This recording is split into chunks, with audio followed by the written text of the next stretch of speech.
भोलि बजेटमा आफ्नो क्षेत्रमा बजेट सोरेर लानुभयो, कर्णालीलाई रुवाउनु भयो, मधेसलाई रुवाउनु भयो, सुदूरपश्चिमलाई रुवाउनु भयो भने त्यो विकास होइन। सिङ्गो देश विकास हुँदा चितवन अविकसित हुँदैन, मलाई थाहा छ। त्यसकारणले हाम्रो ध्यान सिङ्गो देशको विकासमा जाने हो, क्षेत्रगत कुरामा होइन।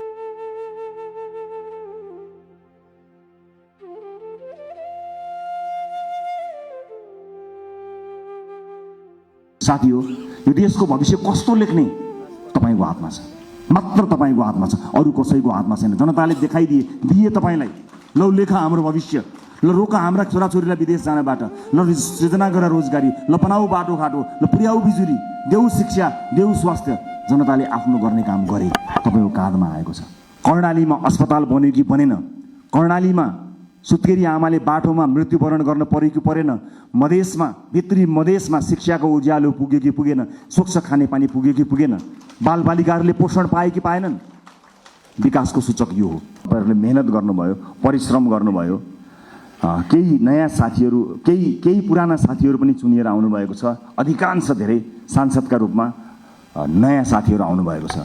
स्वाभाविक रूपमा के होला, कसो होला, कस्तो होला भन्ने कुरा तपाईँलाई लागेकै हुनुपर्दछ। चुनावका बेलामा जुन मेहनत तपाईँले गर्नुभयो, त्यो खटाइका हिसाबले त्यो मेहनत सायद नपर्ला, तर सोचाइका हिसाबले, पढाइका हिसाबले, अध्ययनका हिसाबले, रिसर्चका हिसाबले त्योभन्दा कम मेहनत गरेर चाहिँ परिवर्तन आउन सक्दैन। त्यसकारणले तपाईँहरूको काँधमा अत्यन्तै ठुलो जिम्मेवारी आइपरेको छ। यसको महसुस गर्नुहोला। म फेरि पनि दोहोऱ्याएर भन्न चाहन्छु, संसारको कुनै पनि देशले बिरलै पाउने यो अवसर हामीले प्राप्त गरेका छौँ। आफ्नो देशको इतिहास आफ्नै हातले लेख्ने यो अवसर हामीले प्राप्त गरेका छौँ। भोट माग्दा हामीले आम जनतालाई के भनेका थियौँ भने, यसपटक तपाईँले आफ्नो भाग्य आफ्नै हातले लेख्ने हो, इतिहास रच्ने हो 21 गते भनेर हामी सबैले भनेका हौँ। विभिन्न ठाउँमा विभिन्न साथीहरूसँग भेटघाट गर्दा म आफै पनि पुगेको र तपाईँहरूको हात समातेर भनेको म सम्झन्छु। हामीले भनेका थियौँ यसपटक आफ्नो हातले आफै इतिहास लेख्ने हो। आज म तपाईँलाई यो हलभित्र भनिरहेको छु, साथी हो, यो देशको भविष्य कस्तो लेख्ने तपाईँको हातमा छ, मात्र तपाईँको हातमा छ, अरू कसैको हातमा छैन। जनताले दिए तपाईँलाई, ल लेखा हाम्रो भविष्य, ल रोका हाम्रा छोराछोरीलाई विदेश जानबाट, ल सृजना गर रोजगारी, ल बनाऊ बाटोघाटो, ल पुर्याऊ बिजुली, देऊ शिक्षा, देऊ स्वास्थ्य। जनताले आफ्नो गर्ने काम गरे, तपाईँको काँधमा आएको छ। यसबाट एकदमै धेरै रमाइलो यसलाई लिएर, यसलाई चाहिँ उत्सवका रूपमा भन्दा पनि जिम्मेवारीको रूपमा काम गर्नुपर्ने यो गहन बेला तपाईँहरूको काँधमा आइपरेको छ। त्यसैले म सबैलाई यसको महसुस गर्नको निमित्त हार्दिक अनुरोध गर्न चाहन्छु।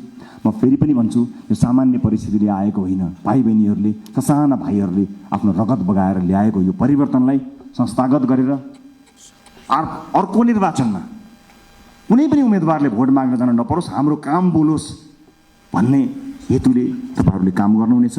नजानेको कुरा सिक्नका लागि कहिल्यै पनि अप्ठ्यारो मान्न पर्दैन। मैले अघि नै भने, हामीले सांसदको लोगो लगाउने बित्तिकै, हामी सांसदको कुर्सीमा बस्ने बित्तिकै या संसद भवन छिर्ने बित्तिकै ज्ञान ओहिरिएर हामी कहाँ आउने होइन। फेरि पनि मेहनत गर्नुपर्छ, फेरि पनि परिश्रम गर्नुपर्ने हुन्छ। कहाँ समस्या परेका छन् त्यसबारे ध्यान दिनुपर्ने हुन्छ। मलाई आशा छ यति प्रबुद्ध, यति क्षमतावान, यति युवा, यति समावेशी, यति धेरै साथीहरू एक ठाउँमा उभिँदा पनि यो देश बन्दैन भने, यति साथीहरू मिलेर पनि बनाउन सकिएन भने कसले बनाउन सक्ला? सक्छौँ, हामी गर्छौँ, हामी सक्छौँ र हामी गर्छौँ। अन्त्यमा यो देशको सबैभन्दा ठुलो समस्या मैले देखेको सामाजिक न्याय हो। सामाजिक न्यायका लागि लड्नुपर्ने हुन्छ।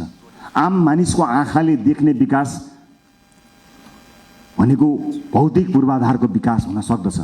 ठुला ठुला बिल्डिङ, चिल्ला सडकहरू विकासका सूचक हुन सक्दछन्। मलाई सोध्नुहुन्छ भने मेरा लागि विकासको सूचक भनेको सामाजिक न्याय हो, सोसियल जस्टिस। जुन समाजमा न्याय छैन, जुन समाजमा विभेद छ, त्यो समाज मान्छे बस्ने समाज होइन। मान्छे बस्ने समाजका लागि हामीले मान्छे बस्ने समाज जस्तो बनाउनु पर्ने हुन्छ।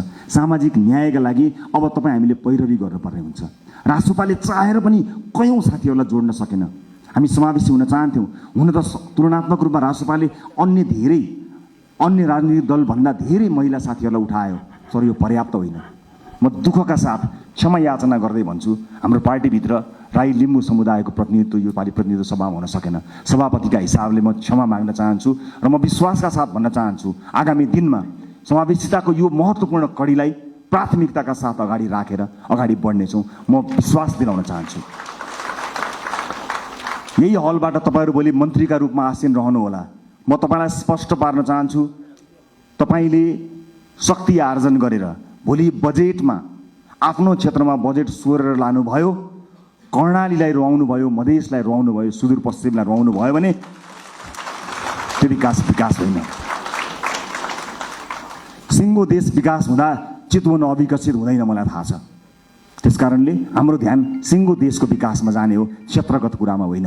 यद्यपि कतिपय क्षेत्रहरू अत्यन्त संवेदनशील हुन्छन्, कतिपय चिजहरू महत्त्वपूर्ण हुन्छन्। जिल्लामा कतिवटा पुल बने, मैले कतिवटा पुल लिएर गएँ, मैले कति किलोमिटर बाटो आफ्नो क्षेत्रमा पिच गरेँ भन्ने कुराले तपाईँलाई कीर्तिमानी बनाउँदैन।